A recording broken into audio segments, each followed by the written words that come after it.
Hello भाई, नमस्ते। कैसे हैं सभी? बहुत अच्छी बात है, अच्छे हैं सभी। और आज हम शुरू करते हैं आपका जो एमटीएस का जो पेपर है और 2 हवलदार का जो पेपर है उसमें आने वाले कुछ मॉक टेस्ट के बारे में। जो आपके क्वेश्चन जो आने हैं वो मॉक टेस्ट में मैंने डाले हैं, तो वही मॉक टेस्ट आपको मैं आज कराता हूँ। ठीक है, आप इसको अच्छे से तैयार करके चलें। ठीक है भाई, तो बढ़ते हैं आपके आज हम पहले क्वेश्चन पर। और मैं आपको बता दूं, जो सीजीएल के जो फॉर्म निकले हुए हैं वो सभी फिल कर लीजिएगा। और जीडी का रिज़ल्ट भी इसमें आ चुका है। कुछ बच्चों का उसमें पेपर क्वालिफाई हुआ है, उनका जो अभी एमटीएस का जो है वही वो भी है। और 15 तारीख से आपके फ़िज़िकल भी स्टार्ट हो रहे हैं जीडी वाले, तो थोड़ा सा आप फिज़िकली भी चीज़ों को चलाते रहें। ठीक है भाई, चलिए बढ़ते हैं आपके पहले क्वेश्चन की तरफ। देखिएगा, जो पहला क्वेश्चन आप यहाँ देख रहे हैं इसमें ये रिमाइंडर थ्योरम का आपका क्वेश्चन होता है। बड़ा ही बेहतरीन क्वेश्चन है। ठीक है, देख रहे हैं आप यहाँ पे 57 की पावर है ना, 57 की पावर यहाँ पे 25 आपको गिवन है। 57 की पावर 25 माइनस 1 आपको पूछा है। इसमें अंतिम अंक यूनिट प्लेस पूछा है। ठीक है, इसका यूनिट प्लेस क्या आएगा? तो यूनिट प्लेस निकालने के लिए बहुत अच्छा कॉन्सेप्ट होता है। यहाँ पे देखिए, यूनिट प्लेस पे यहाँ पे क्या है, 7 है। अगर यहाँ पे 7 है तो मैंने आपको बताया था इसको आपने 4 से डिवाइड करना है। अगर मैं 25 को 4 से डिवाइड करता हूँ तो रिमाइंडर बचेगा 1। 6 चौक 24, रिमाइंडर बचा 1 बचा है, तो 1 ये आ जाएगा 57 की पावर 1 माइनस 1। 57 पे 1 है तो क्या आएगा, 57 ही आएगा। 57 माइनस 1 56 अर्थात 6 इसका यूनिट प्लेस आपका राइट आंसर हो जाएगा। ए ऑप्शन आपका यहाँ पे करेक्ट हो जाएगा और इसको आप करके आगे बढ़ सकते हैं। बड़ा ही आसान सा सवाल था। ठीक है, यूनिट प्लेस से संबंधित है। और यूनिट प्लेस का कॉन्सेप्ट हमारे जो नंबर सिस्टम है, जो हमारी पहली वीडियो पढ़ी है उनको देखिएगा। नंबर सिस्टम में यूनिट प्लेस और लास्ट 2 प्लेस निकालने के लिए, 100 और 10 प्लेस निकालने के लिए बड़े ज़बरदस्त कॉन्सेप्ट मैंने बताए हैं। उनको आप देखिएगा अच्छे से, आपको सब कुछ बहुत ईजीली वहाँ पे मिल जाएगा। ठीक है भाई, तो बस यही चीज़ें हैं, आसानी से सीखते चलो, कोई इसमें ज़्यादा इतना दिक्कतें नहीं आने वाली।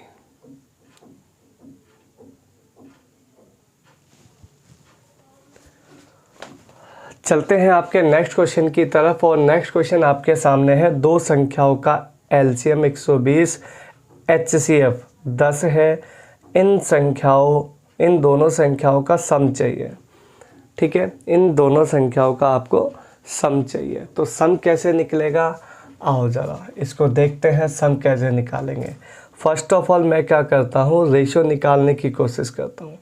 आपको एलसीएम दिया है इसने 120, एचसीएफ दिया है आपको 10, दोनों का आपस में डिवाइड करो, यहाँ पे आएगा आपका 12। यहाँ पे आपका आएगा 12। ये जो 12 है ये दोनों नंबर्स का, जो दोनों नंबर्स हैं उनके रेशो का सम है। तो रेशो का सम है, इसके फैक्टर अगर मैं करता हूँ तो ईजिली 3 चौक 12 किए जा सकते हैं।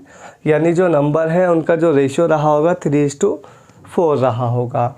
और इस 3:4 को जो एचसीएफ होता है, एचसीएफ से मल्टीप्लाई कर दो। एचसीएफ मेरा 10 है, 3 धाम ये 30 हो जाएगा एक नंबर, और 10 चौक ये 40 हो जाएगा अगला नंबर।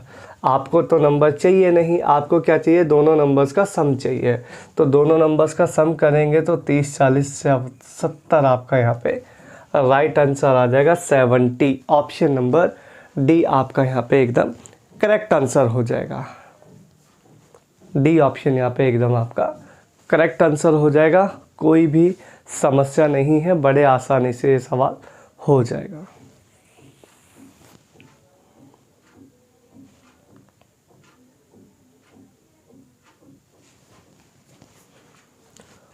ठीक है भाई, बढ़ते हैं आपके नेक्स्ट क्वेश्चन की तरफ। कहता है गत वर्ष होता है जो बीता हुआ वर्ष है, पिछले साल। तो कह रहा गत वर्ष मेरी जो आयु है एक पूर्ण वर्ग संख्या थी, अगले वर्ष यह एक घन संख्या होगी, मेरी वर्तमान एज पूछी हुई है। देखिए ऐसे क्वेश्चन को तो आप बहुत आसानी से ना बाय ऑप्शन कर सकते हो, मतलब एक ऐसा ऑप्शन आपका आंसर होगा इन चारों ऑप्शनों में जो एक साल मतलब एक घटा दो तो किसी संख्या का स्क्वायर होगा और अगर एक जोड़ दें तो किसी का क्यूब बन जाएगा। तो बहुत आसानी से मुझे यह नंबर नज़र आ रहा है 26। आप देखो 26 में अगर एक कम करते हो तो 25 आता है, आप कहोगे ये 5 का स्क्वायर है। 26 में अगर एक जोड़ दें, नेक्स्ट ईयर एक जोड़ देंगे तो ये हो जाएगा 27, 27 होता है 3 की क्यूब। तो ठीक है, उसकी जो प्रेजेंट एज है, जो वर्तमान एज है वो उसकी 26 है। 26 से इसका एकदम करेक्ट आंसर हो जाएगा। तो ये बहुत डाटा ऐसा होता है जो कि बहुत इजीली आप इसको ऑप्शन से देख सकते हैं, ठीक है। और मेंटली भी सोच सकते हैं, कोई इतना ज़्यादा खास बड़ा नंबर नहीं है ना। 1 साल और 2 साल में चीज़ें बन जाती हैं बहुत इजीली।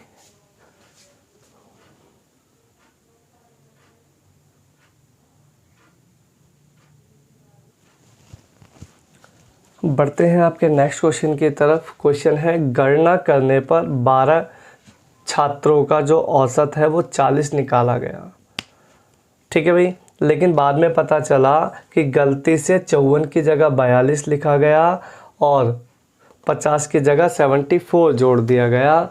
तो सही एवरेज चाहिए उसको, सही औसत क्या है।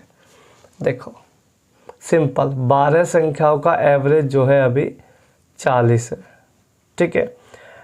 एक तो आपने 54 लिखना था, एक 50 लिखना था। देखा जाए तो 100, देखो आपको लिखना था, एक तो 54 लिखना था, है ना भाई, एक लिखना था 50, तो आपने लिखना था 104। लेकिन आपने गलती से एक जगह 42 लिख दिया और एक जगह लिख दिया 74। तो आपने कितना ज़्यादा लिख दिया यहाँ पे देखो ज़रा, 116 लिख दिया। आपने 16 लिख दिया तो कितना ज़्यादा लिखा गया आपसे देखो ज़रा, 114 और 116 में यहाँ 12 का डिफरेंस है। तो आपने यहाँ 12 ज़्यादा लिख दिया। अगर 12 संख्याओं में 12 ज़्यादा लिखा गया होगा तो एक संख्या में एक ज़्यादा लिखा जाएगा, तो एवरेज एक ज़्यादा हो गया। अगर एवरेज एक ज़्यादा हो गया तो एवरेज में एक कम कर लो, तो सही जो एवरेज आपको मिलेगा वो 39 होगा, ठीक है। गलती से 40 हो गया, गलती से 40 हो गया, बाकी आपका 39 आना था। क्लियर मेरे भाई। एक बार और सुन लो, आपने 54 लिखना था और 50 लिखना था, तो ओवरऑल आपने 104 लिखना था उसमें। आपने गलती से एक को 42, एक को 74, यानी आपने 116 लिख दिया, है ना भाई। लिखना था 104, लिख दिया 116, तो आपने देखा आपने 12 ज़्यादा लिख दिया। अगर आपने 12 ज़्यादा लिखा है तो 12 संख्याओं के लिए 12 ज़्यादा है, तो एक संख्या के लिए एक ज़्यादा, तो एक संख्या का मतलब ही तो एवरेज होता है, यानी आपने ओवरऑल एवरेज में एक ज़्यादा कर दिया गलती से, तो एक कम कर लो, तो एक कम कर लेंगे तो सही एवरेज आपका 39 ईयर आ जाएगा। Option number D correct answer लगा के आप इसको इजीली आगे नेक्स्ट क्वेश्चन की तरफ चल सकते हैं बड़े आराम से, कोई दिक्कत नहीं है तो बताओ।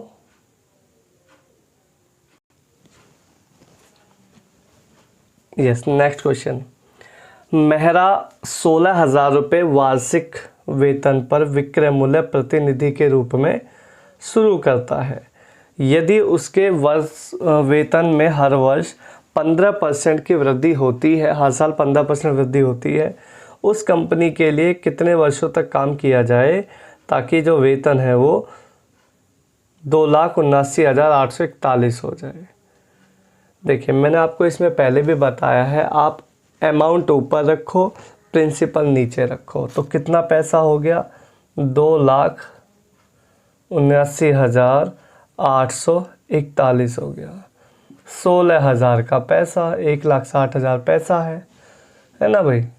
तो ये हो गया A/P।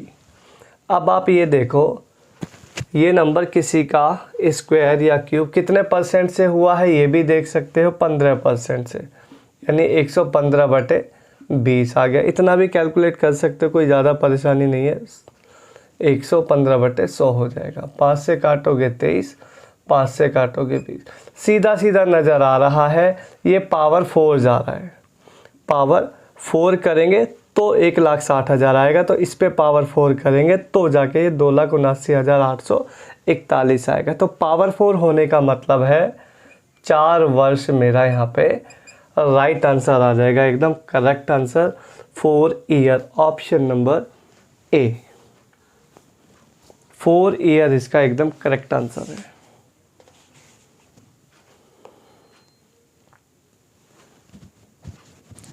ट्रिक अगर अच्छी लग रही है तो लाइक शेयर सब्सक्राइब ज़रूर करें, ठीक है भाई, उसके बिना काम नहीं चलेगा।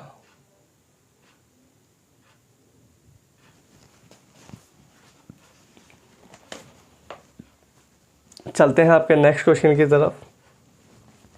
एक वस्तु को 96 रुपये में बेचा गया है। यदि उस पर लाभ का प्रतिशत संख्या के उसके लागत मूल्य के बराबर हो तो उसका सीपी बताना है। कहने का मतलब सीधा सीधा है, इसमें जो सीपी है ना, सीपी है भाई, वो प्रॉफिट परसेंट के बराबर है। ऐसे समझो, प्रॉफिट परसेंट के बराबर है। जितना उसको प्रॉफिट हुआ है ना, उतना ही उसका सीपी है। 96 रुपये को 96 रुपया आपका एसपी है, सेलिंग प्राइस। बड़ा मज़ेदार सवाल है ये, होता नहीं है, समझ में नहीं आता करना क्या है। ऐसा कोई एक डाटा रखा है 96 रुपये में कि उसको आपने 96 में बेचा तो इसी में कुछ सीपी रहा होगा, तो आपको जो प्रॉफिट परसेंट होगा वो सीपी के बराबर होना चाहिए। ऐसा सोच पाना बड़ा मुश्किल होता है। मैं डायरेक्ट शॉर्टकट की बात करता हूँ, सुनना। 96 के ऐसे फैक्टर करो, 96 के ऐसे फैक्टर करो कि दोनों का डिफरेंस 10 आए। गुणा करूँ तो 96 आए, लेकिन दोनों को घटाऊँ तो 10 आना चाहिए। तो आप कहोगे 16 छिक के 96 कर लो, 16 × 6 यानी 96 हो गया। छोटी संख्या में 0 लगाओ और क्वेश्चन का आंसर आ जाएगा first class 60, option number D. यही आपका सीपी होता है। बहुत ही ज़बरदस्त लॉजिक है, ढूंढते रह जाओगे वरना सीपी ना प्रॉफिट पता चलेगा ना परसेंट पता चलेगा, सीपी ही ढूंढते रह जाओगे। अल्टीमेट जुगाड़ है, एकदम परफेक्ट लगाना।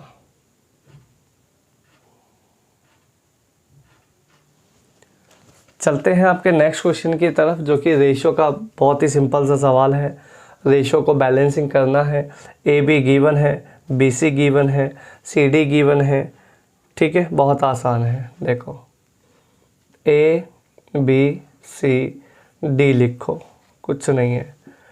2:4 है पहला, 4:5 है और 6:7 है। आपको फाइनली चाहिए ए और डी, आपको चाहिए ए एंड डी रेशियो चाहिए। तो देखो बहुत आसान है, सीधी सीधी गुणा भी करोगे ना तो भी ए और डी आ जाएगा सीधी सीधी। हालांकि मैं आपको पूरा बता देता हूँ पूरा कैसे आएगा, ठीक है। बाकी इसका आंसर तो बहुत आसान है। 2 चौक 8, 8 6 48 हो गया 48, और 5 चौक 20, 20 20 7 140 हो गया, ठीक है भाई। काटना चाहो तो काट लो, 4 से बड़े प्यार से कटेगा, 4 से कटेगा 12, 4 से कटेगा 35, 12:35 इसका राइट आंसर आ जाएगा, ऑप्शन नंबर सी। बाकी मैं पूरा बता देता हूँ पूरा कैसे आएगा। इस 4 को पकड़ के खींच दो आगे तक, ये रहा 4, ये रहा 4। इस 5 को पकड़ के खींच दो लास्ट तक, इधर इस 4 को पकड़ के खींचो, इधर इस 6 को पकड़ के खींचो, कर दो सीधा सीधा मल्टीप्लाई। 48:16 96 हो गया, ये इधर ये 180 हो गया है ना भाई। 120 8 नहीं 120 ये हो जाएगा, और ये हो जाएगा आपका 140। ये आपका रेशो बन जाएगा ABCDE का। ABCD का E तो है ही नहीं ना, तो चारों का ये आपका मिक्स रेशो बन जाएगा अगर आपको चाहिए तो। बट आपको फिलहाल A और D पूछा था, यहाँ से उठा के आप सवाल को ख़त्म भी कर सकते हैं। किसी प्रकार से कोई भी समस्या आने वाली है ही नहीं।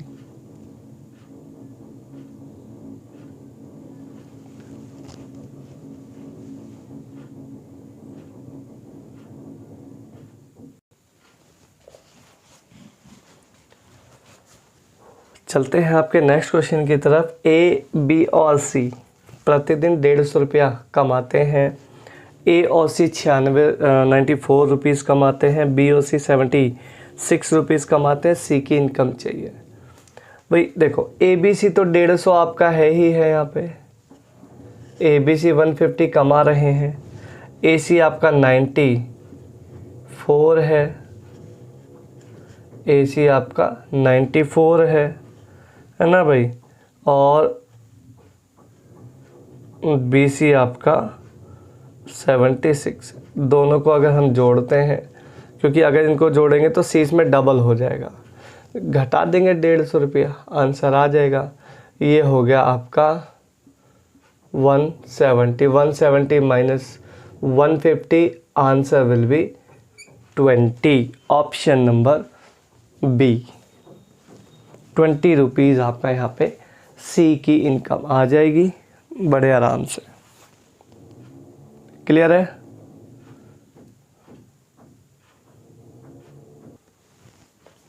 बढ़ते हैं आपके नेक्स्ट क्वेश्चन की तरफ।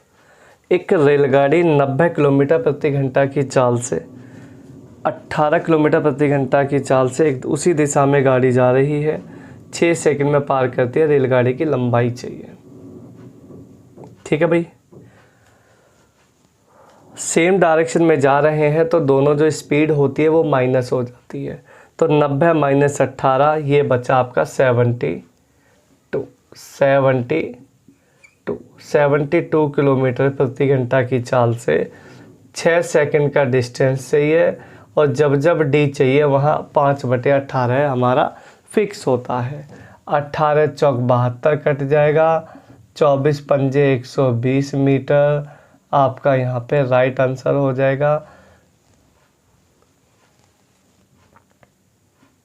ठीक है भाई, 120 मीटर आपका राइट आंसर हो जाएगा। Option number A।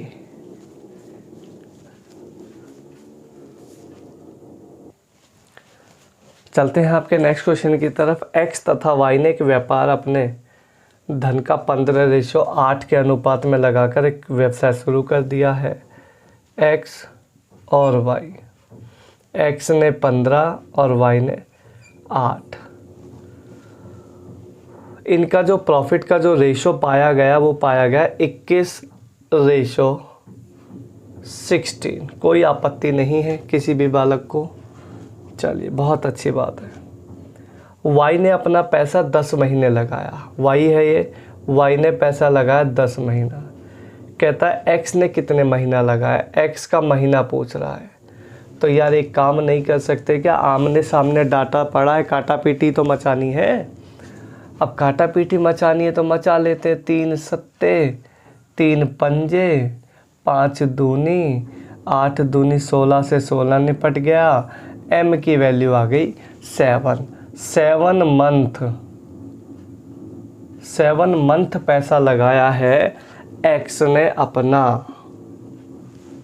ठीक है भाई, तो बहुत ही अच्छा सवाल है पार्टनरशिप का, बहुत ज़्यादा रिपीटेड है एग्ज़ाम में, तो घबराने की ज़रूरत नहीं है। बड़े प्यार से आप इस क्वेश्चन को कंप्लीटली ख़त्म कर सकते हैं कुछ ही सेकंड में।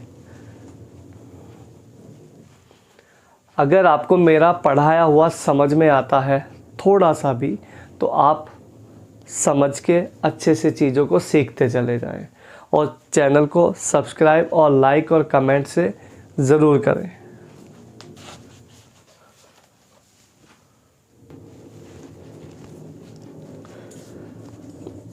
नेक्स्ट क्वेश्चन है, यदि किसी धनराशि पर 5% वार्षिक ब्याज की दर से 3 वर्ष के कंपाउंड और सिंपल इंटरेस्ट का अंतर 15 रुपया 25 पैसा हो तो धनराशि बतानी है, वो धनराशि बतानी है।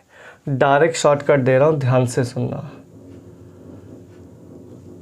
कितना है 15.25 इंटू रेट ऑफ इंटरेस्ट 5%। 5% की फ्रैक्शन वैल्यू होती है 1/20। 5% की फ्रैक्शन वैल्यू होती है 5% की फ्रैक्शन वैल्यू होती है 1/20। इसको उल्टा कर दो तो 20 गुणा 20 हो जाएगा, इंटू 20 गुणा 20 into 100/300 plus R. 300 plus R, 300 मतलब 300 और आर मतलब 5, रेट ऑफ इंटरेस्ट 5, तो ये कुल मिला के हो गया 305। डेसिमल हटाओ, 2 ज़ीरो लगाओ, ये काट देंगे यहाँ पे बहुत इजीली। 305 पंजे 1525 हो जाएगा। 400 400 पंजे 2000, 400 पंजे 2000 रुपया आपका यहाँ पे करेक्ट आंसर आएगा, ऑप्शन नंबर बी। इससे ज़्यादा 3 साल के डिफरेंस से कंपाउंड और सिंपल से आसान नहीं हो सकता। रेशो मेथड भी होता है, लेकिन रेशो मेथड भी वो भी ठीक है, अगर लगाना चाहो तो बढ़िया काम करता है। ठीक है, आपको मैं बता देता हूँ, चलो रेशो मेथड भी, अगर आपको रेशो मेथड अच्छा लगे किसी बच्चे को तो वो भी लगा सकते हैं। ठीक है,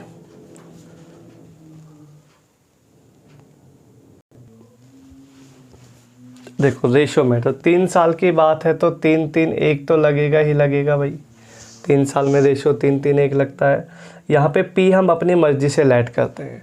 अगर यहाँ पे पी हम अपनी मर्जी से लेट करेंगे तो रेट ऑफ इंटरेस्ट के हिसाब से लेट करेंगे। 5% की फ्रैक्शन वैल्यू होती है 1/20। 20 का ही क्यूब लेट कर लेंगे, मतलब 8000 हमने पी लेट कर लिया।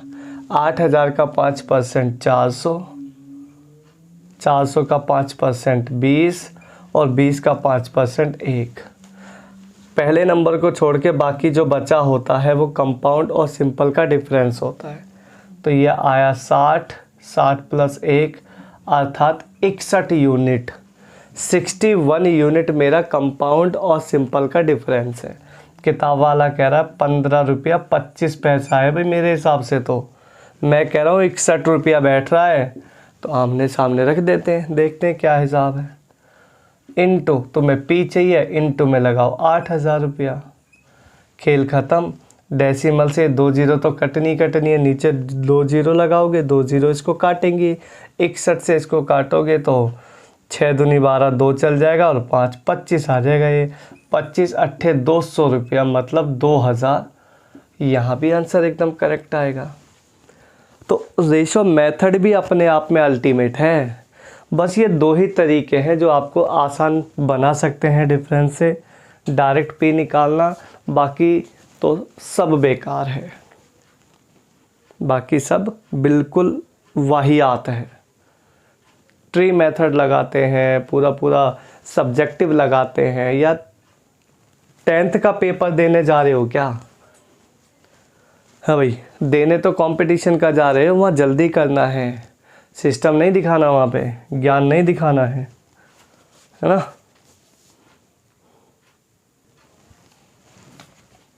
चलते हैं नेक्स्ट क्वेश्चन की तरफ। यदि किसी वृत्त की परिधि मतलब सरकमफेरेंस 50% कम कर दी जाती है तो एरिया में कितने प्रतिशत कमी आएगी? देखो, डायरेक्ट इफेक्टिव रेट निकालते हैं। 50 की कमी, फिर 50 की कमी, माइनस माइनस होता है प्लस।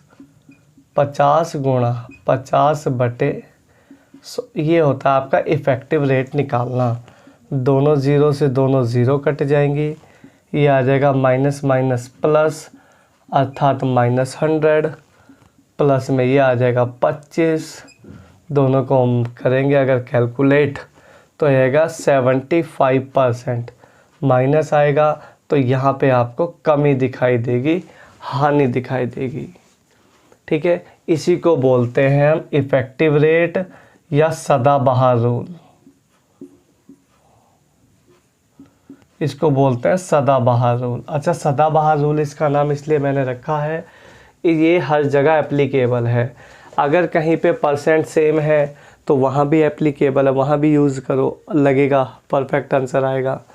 कहीं पे परसेंट अलग अलग है वहाँ भी है, कमी कमी है वहाँ भी लगेगा, वृद्धि वृद्धि है वहाँ भी लगेगा, परसेंट सेम है वहाँ भी लगेगा, अलग अलग है वहाँ भी लगेगा। हर जगह ये अपना काम पूरा करेगा। एरिया हो, वॉल्यूम हो, परसेंटेज हो, प्रॉफिट लॉस हो, हर जगह सदाबहार रूल इसका नाम इसीलिए पड़ा है। ठीक है भाई, चलते हैं आपके नेक्स्ट क्वेश्चन की तरफ। कह रहा है 6 सेंटीमीटर, 8 सेंटीमीटर और 1 सेंटीमीटर भुजा वाले 3 घनों को गलाकर एक नया घन बनाया जा रहा है। उसका पृष्ठ क्षेत्रफल चाहिए, CSA चाहिए, मतलब पृष्ठ क्षेत्रफल, टोटल सरफेस एरिया चाहिए, है ना भाई। देखो 3 क्यूब्स को पिघला रहे हो तो तीनों का जो वॉल्यूम है एक अकेले के बराबर होगा। मतलब 6 की क्यूब प्लस 8 की क्यूब प्लस 1 की क्यूब बराबर होगा एक बड़े से क्यूब का, इशारा करेगा। तो ये आपका बनेगा 216 प्लस में 512 प्लस में 1 इक्वल्स टू A का क्यूब। इसको अगर हम जोड़ेंगे तो ये आ जाएगा 729 इक्वल्स टू A का क्यूब। क्यूब हटाओ, क्यूब रूट लगाओ, A आ गई यहाँ पे आपकी 9। ये 9 का क्यूब है 729। तो यहाँ पे जिस 3 घनों को, छोटे छोटे 3 क्यूब्स को पिघला के एक बड़ा सा क्यूब बनाया था, उसकी साइड आ गई आपकी 9। अब आपको इसी का पृष्ठ क्षेत्रफल चाहिए। तो पृष्ठ क्षेत्रफल होता है इसका 6A स्क्वायर। तो 6 इंटू में 9 का स्क्वायर अर्थात 81 और 81 छिक्के 486 आपका राइट आंसर हो जाएगा। 486 इसका करेक्ट आंसर रहेगा, ऑप्शन नंबर A। ठीक है भाई, तो बड़ा ही आसान सा सवाल है। 3 क्यूब्स को पिघलाकर एक क्यूब बनाई है, जो कि आसानी से सवाल सॉल्व हो सकता है। चलते हैं आपके नेक्स्ट क्वेश्चन की तरफ। कहता है 11 खिलाड़ियों की एक क्रिकेट टीम का औसत आयु उतनी ही है जितने 3 वर्ष पहले थी, क्योंकि जिन 3 खिलाड़ियों की वर्तमान औसत 33 वर्ष है उनके स्थान पर 3 युवाओं को शामिल किया गया था। तो नए जो खिलाड़ी हैं 3, उनका औसत चाहिए। देखो भाई, पहले 33 थे फर्स्ट टाइम, जो सेकंड टाइम में 33 थे, उनका 3 थे और 3 लोग का औसत 33, तो ये हो गया 99 है भाई। उसके बाद 11 का है 3, 11 तिया 33 हो गया। तो ये तुम्हारा बचा कितना, 66। 66 में कितने जने थे, 3 जने। तो जो नए खिलाड़ी हैं, नए जो जुड़े हैं, उनका जो एवरेज आएगा वो 22, यानी C ऑप्शन यहाँ पे आपका एकदम करेक्ट आंसर आ जाएगा। तो बहुत सिंपल है, डाटा बहुत आसान है, मल्टीप्लाई करना बहुत आसान है, तो ज़्यादा इतना क्या करना ट्रिक का। ठीक है ना भाई। नेक्स्ट क्वेश्चन, एक चोर दोपहर 1:30 बजे एक कार चुराता है, उसे 40 किलोमीटर प्रति घंटा की चाल से चलाकर ले जाता है। चोरी का पता चलता है 2 बजे और मालिक दूसरी कार लेकर उसका पीछा करता 50 की स्पीड से। चोर को कब पकड़ा जाएगा। देखो भाई, चोरी हुई 1:30 बजे, पता चला 2 बजे, आधे घंटे बाद चला। आधे घंटे में वो कितना चलेगा, जब 1 घंटे में 40 चलता है तो आधे घंटे में 20 किलोमीटर वो कर चुका है कवर। 20 किलोमीटर का डिस्टेंस वो ट्रेवल कर चुका है। कोई प्रॉब्लम किसी को नहीं है, बहुत अच्छी बात है। कहता है चोर 40 से जा रहा है, मालिक 50 से जा रहा है। दोनों जो मालिक है वो चोर से 10 किलोमीटर प्रति घंटा अधिक दूरी तय करेगा। तो 10 के हिसाब से 2, यानी 2 घंटे बाद उसको पकड़ लिया जाएगा। चोरी हुई 2 बजे, चोरी का जो पता चला है वो 2 बजे पता चला है। 2 घंटे बाद पकड़ा जाएगा, अर्थात 4 बजे आपका करेक्ट आंसर यहाँ पे आ जाएगा। इसमें बस आपको एक ही चीज़ का विशेष ध्यान रखना है, चोरी जब हुई थी 1:30 बजे तो 1:30 में मत जोड़ देना, वरना 3:30 आंसर आ जाएगा और समय बहुत ख़राब होता है, कई बार 3:30 आंसर ऑप्शन में दे देता है, तो थोड़ा सा देख के चलिएगा। क्लियर है भाई?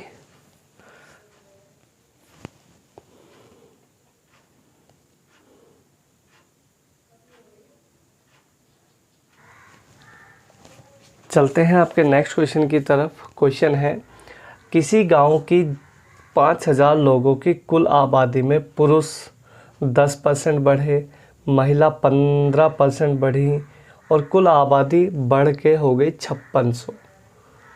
तो महिलाओं की आबादी पूछी थी, स्टार्टिंग में क्या है? देखो, एलिगेशन मेथड बड़ा प्यारा काम करेगा इसमें। देखो, एक तरफ लिखो मेल, एक तरफ लिखो फीमेल। मेल बढ़े 10%, फीमेल बढ़ी 15%। ओवरऑल चेक करते हैं। ओवरऑल कैसे चेक करोगे? कितना था टोटल? 5000 से 600 हो गया, 5000 से 5600 हो गया, तो 600 बढ़ गया, 600 बढ़ गया 5000 पर। ओवरऑल चेक करते हैं, तो 5000 का 600 कितना परसेंट बन सकता है? आप ऐसे चेक कर लो, 12%। कितना? ओवरऑल 12% वृद्धि हुई है। घटाओ, यहाँ पे 3 आया, यहाँ घटाओ 2 आया। फाइनली रेशियो आया मेल फीमेल का स्टार्टिंग वाला 3:2। टोटल कितने हैं? 5000। टोटल कितने हैं? 5000। मेरे हिसाब से 5 यूनिट। तो 5 यूनिट की वैल्यू क्या है? 5 यूनिट की वैल्यू है 5000। तो 1 यूनिट की वैल्यू 1000। तो 2 यूनिट की मतलब 2000। 3 यूनिट का मतलब 3000। आपको क्या चाहिए? फीमेल की संख्या चाहिए, 2000 आपका करेक्ट आंसर आ जाएगा यहाँ पे, ऑप्शन नंबर ए।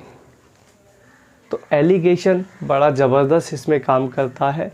बाकी तो एक्स वैक्स लगाना है, आप लगाइएगा और आंसर तो आएगा ही, लेकिन समय जितना दिया गया है उतने समय में ऐसे ही किया जा सकता है इस सवाल को, ट्रिक के हिसाब से।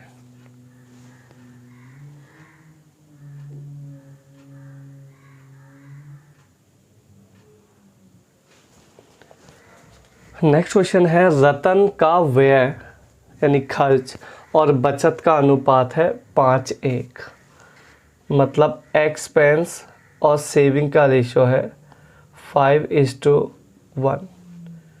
यार अगर इनकम तो पता नहीं है मुझे, लेकिन एक बात बताओ, कोई आदमी 1 रुपया बचाता है, 5 खर्च करता है, तो क्या 6 रुपया इनकम नहीं कर रहा होगा क्या? बताओ आप, है ना? आगे उसने ये बोला इनकम बढ़ाई कितनी? 25%। अब इनकम का 25% कैसे बढ़ाएं? तो मैं एक काम कर लेता हूँ, यहाँ 0 कर लेते हैं ताकि आपको चीज़ें थोड़ी सी आसान हो जाए। इसका 25% मतलब चौथा हिस्सा बढ़ाएंगे तो ये हो जाएगा 75। इनकम आज 75 हो गई। कोई परेशानी किसी को नहीं है? अच्छी बात है। बचत 15% बढ़ानी है। अब इसका 15% बढ़ाओगे तो फिर डेसिमल में आएगा। एक काम कर लो, एक जीरो और बढ़ा लो, तो ये 750 हो जाएगा बढ़कर, इसका 15% 115 हो जाएगा, और 600 में से 100 गए तभी तो एक्सपेंस आया। तो ऐसे इसका निकाल लेते हैं, 750 में से 115 जाएंगे तो 635 रुपया उसका खर्चा आ गया है भाई। अब उसने क्या बोला? उसने बोला उसके खर्चे में कितना प्रतिशत बढ़ा। 135 रुपया बढ़ गया। देखो 135 ही तो बढ़ रहा है भाई। 135 रुपया बढ़ गया 500 रुपया पर, प्रतिशत का 100 काट लो।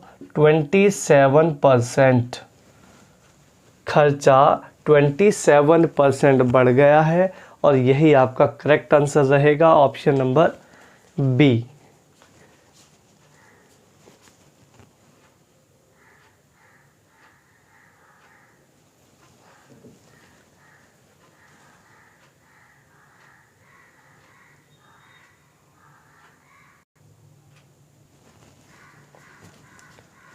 नेक्स्ट क्वेश्चन आपके लिए है, साइकिल सवार ए ने सुबह 7:30 बजे अपनी साइकिल पर 8 किलोमीटर प्रति घंटा की चाल से यात्रा शुरू कर दी और 30 मिनट के बाद बी ने दूसरा स्थान है कोई बी, वहाँ से शुरू कर दिए 10 किलोमीटर प्रति घंटा की चाल से। तो बी किस समय ए से आगे निकल जाएगा। टाइम पूछा हुआ है, टाइम क्या लगेगा। देखो ए से जो चला है वो 8 की स्पीड से 7:30 बजे 30 मिनट के बाद चला है, यानी 30 मिनट तक वो चल चुका है। तो 30 मिनट में कितना चला होगा भाई, 1 घंटे में 8 तो 30 मिनट में 4, 30 मिनट में 4 किलोमीटर। अब वो एक दूसरे से कितने, उनकी स्पीड देखो कितनी कितनी है, 1 की 10 है तो 1 की 8, काटेंगे तो 2 घंटे बाद वो एक दूसरे से मिल जाएंगे और मिलते ही एक दूसरे को पार कर देंगे। तो चले कब थे दोनों, 8 बजे, क्योंकि 7:30 तो 1 का है ना, तो 8 बजे दोनों चले थे। तो 10 बजे आपके यहाँ पे राइट आंसर आ जाएगा। 10 बजे बी ए से आगे निकल जाएगा। तो सिंपल सा केस है।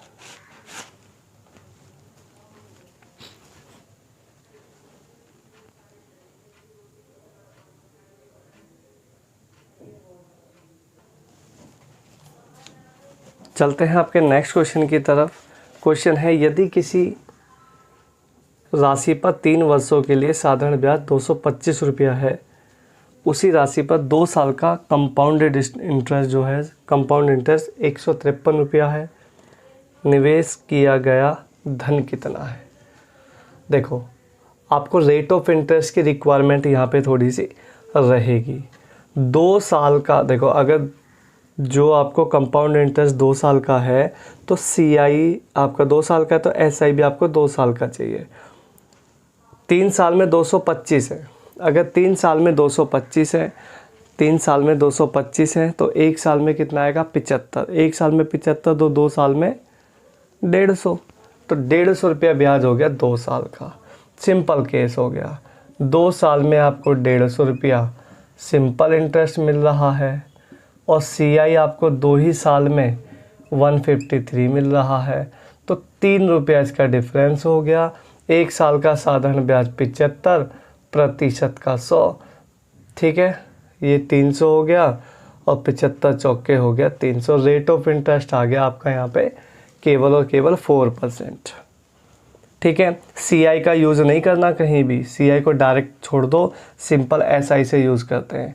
1 साल का सिंपल इंटरेस्ट कितना है, 2 साल में 150 है, तो 1 साल में आ गया 75। SI into 100 R into T लगा के क्या करोगे, 1 साल का ही तो है, 4 से काटोगे 25, 25 75 की गुणा करोगे तो 1875 रुपया आपका राइट आंसर आ जाएगा। एकदम करेक्ट ऑप्शन नंबर D, ठीक है जी।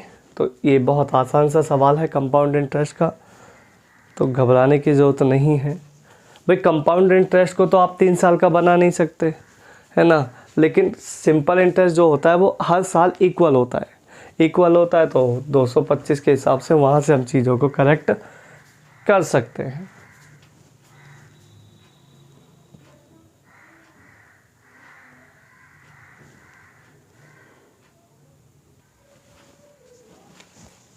चलते हैं आपके नेक्स्ट क्वेश्चन की तरफ और क्वेश्चन है आपके सामने, यदि किसी समबाहु त्रिभुज के भीतर किसी बिंदु से त्रिभुज की भुजाओं पर लंबों की लंबाइयाँ 5, 10, 15 सेंटीमीटर हो तो उसकी ऊंचाई बतानी है।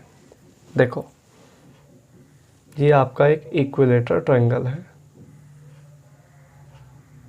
ठीक है भाई, ये A, ये B, ये C, ये इसका कोई सेंटर है। यहाँ से एक ये, ठीक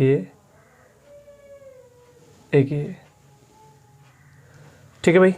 ये इनकी जो ऊंचाइयाँ हैं वो 5, 10, 15 है, 5, 10, 15 है। इसकी ऊंचाई चाहिए, पूरी हाइट चाहिए। देखो डायरेक्ट इसका शॉर्टकट होता है, देखो थोड़ा बेसिक समझो, जैसे मान लो मैं इसको मिला दूँ ऐसे, तो इसका ट्रायंगल, ये जो ट्रायंगल आप देख रहे हैं इतने का, इसका एरिया निकालने बैठे तो क्या बनेगा, 1/2 बेस इंटू हाइट बनेगा पहले का। ऐसे ही दूसरे का बनाएंगे, ऐसे ही तीसरे का बनाएंगे, तो 1/2 बेस इंटू हाइट। ठीक है, तो इस हिसाब से ये पूरे का आपका बन जाएगा। बताइए दिक्कत किसी को? तो इसका डायरेक्ट शॉर्टकट होता है, आप सारे जो इसके जो भुजाएं इसको आधा कर लो। जैसे एक 5 बताई आपको, एक 10 बताई और एक 15 बताई, तीनों को आधा करेंगे अगर हम,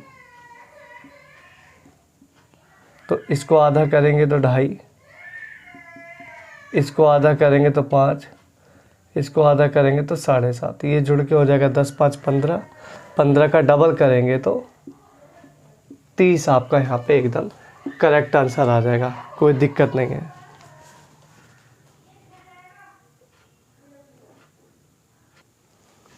तो बी ऑप्शन यहाँ पे आपका एकदम करेक्ट आंसर आ जाएगा, ऑप्शन नंबर बी।